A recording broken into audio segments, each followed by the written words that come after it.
Elô, o deputado Lindbergh Farias acusou ontem, então, os colegas da Câmara de promoverem um golpe parlamentar contra o governo Lula, muito bem feito. Teve coragem de fazer essa crítica, né, ao avanço do Centrão sobre o orçamento de 2024, que amarrou o governo e, segundo o parlamentar, instituiu na prática um semipresidencialismo no país. A Elô vai falar sobre isso, mas vamos puxar antes a fala dele, que aí a gente consegue colocar no contexto para toda a nossa audiência. Depois a gente ouve a Elô. Vamos lá. Pedir perdão para dizer que não vou dar uma de poliana aqui. O governo está querendo reduzir danos, mas o que está acontecendo aqui é um golpe parlamentar contra o executivo.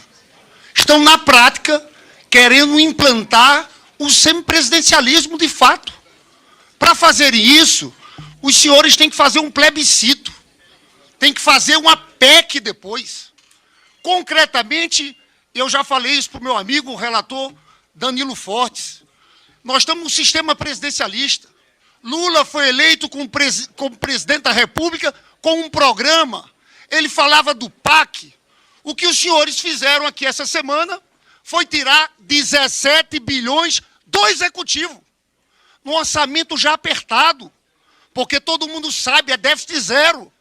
Tiraram 17 milhões do Executivo da mão grande. O Lula veio ontem naquele ato da reforma tributária, junto com Lira e junto com Pacheco. Talvez ele não soubesse, mas estavam preparando uma emboscada, afiando os punhais. É isso que estão fazendo aqui, senhores.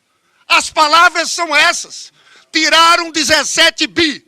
Na verdade, os investimentos do governo vão ser inferiores às emendas parlamentares. Pois é, deixa eu só dar um alô antes de te ouvir. Elô, só dar um bom dia para o César Calejão, que já está aqui junto com a gente, vai fazer parte desse debate também. Bom dia para você, César, seja bem-vindo. Bom dia, Vivi, bom dia, Will, bom dia, Elô, bom dia para a nossa comunidade linda. Obrigado, gente, prazer estar com vocês. Muito bom, vamos ouvir a Elô, então. Pois é, gente, eu não sei se vocês caracterizariam como golpe, quero ouvir o que vocês têm a dizer, mas eu acho que está em andamento, sim, um movimento para tornar cada vez mais o legislativo o dono da bola no jogo democrático. Então, ele está se apoderando de um volume de dinheiro ainda maior do que já distribuiu nos anos anteriores, e queria sim retirar esse volume todo de dinheiro do PAC, que é o principal programa do governo federal, que chega aos municípios, chega às prefeituras, promove crescimento, promove obras.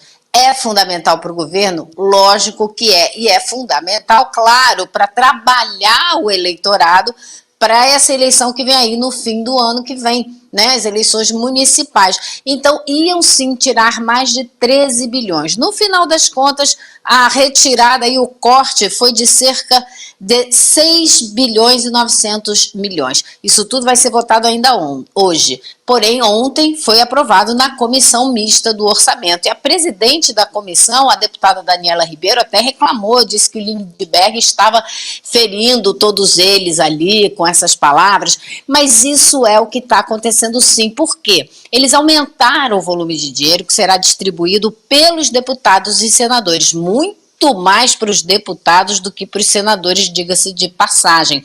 São mais de 50 bilhões, e é mais ou menos isso que o governo também vai ter para investir nesse programa. Então, vai ficar elas por elas, e é o legislativo se apossando do orçamento que vai ser distribuído pelos deputados e senadores. Por que ele fala que isso é um golpe? É claro que com esse dinheiro, e isso a gente vem discutindo aqui no ICL já há alguns dias, com esse dinheiro eles vão se fortalecer politicamente e dar mais poder aos seus candidatos nessa eleição municipal. Então você vai dando cada vez mais força, porque você dá mais dinheiro, dá mais poder, dá mais capacidade política de eleição, reeleição dessa turma. Então, o que a gente está vendo aí na frente é desesperador, porque você vai fortalecer e aumentar um Congresso cada vez mais reacionário, mais conservador, mais de ultradireita.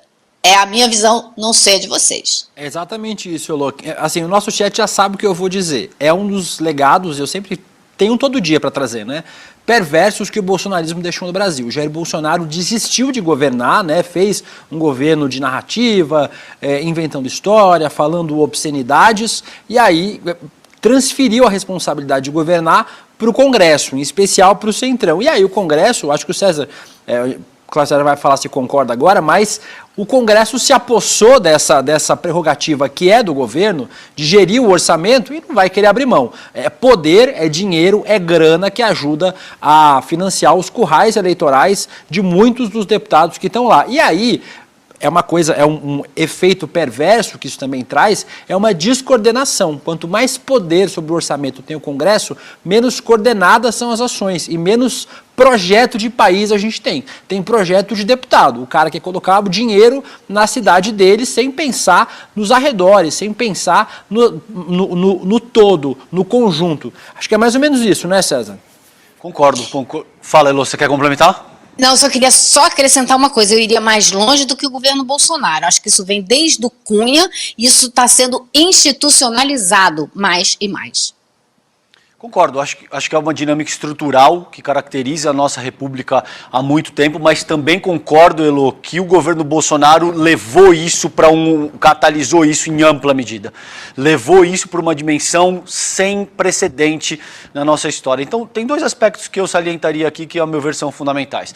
A gente precisa, sim, enxergar que houve conquistas importantes, tais como arcabouço fiscal, reforma tributária, a gente retomou uma questão no âmbito internacional, enfim, uma série de conquistas que foram organizadas pelo governo Lula nesse primeiro ano de governo, sobretudo porque o Brasil vinha da gestão Bolsonaro, que, a meu ver, eu não tenho a menor dúvida, foi a administração mais deletéria, mais nociva que o Brasil já experimentou em toda a sua história. Esse é um aspecto. O outro aspecto que, enquanto a gente reconhece e celebra essas conquistas, também precisa ser avaliado, e a gente também precisa manter isso em perspectiva, é isso que o Lindbergh coloca aí. Você tem uma bomba relógio organizada que vai se agudizando, que vai sendo catalisada, porque, como Elô e o Will muito bem colocaram, existe uma sede por poder, por dinheiro, por cargos, principalmente na figura daquilo que a gente convencionou chamar de centrão, o que, ao meu ver, não é, semanticamente falando, um bom termo para descrever essas alas mais fisiológicas do Congresso Nacional, e essas pessoas não têm limite. Então você cede 2, elas querem 4, você cede 4, elas querem 8, e em última análise a gente já sabe onde isso vai parar. Eles vão querer, no limite, derrubar o Lula ou impedir que ele tente um processo de reeleição em 2026, às custas do que for, gente, às custas do bem-estar da população brasileira, às custas do crescimento do país, às custas, literalmente, do que quer que seja. Então, daí a importância de salientar isso que a gente está discutindo, de fazer essa análise crítica que o ICL e o Edu Moreira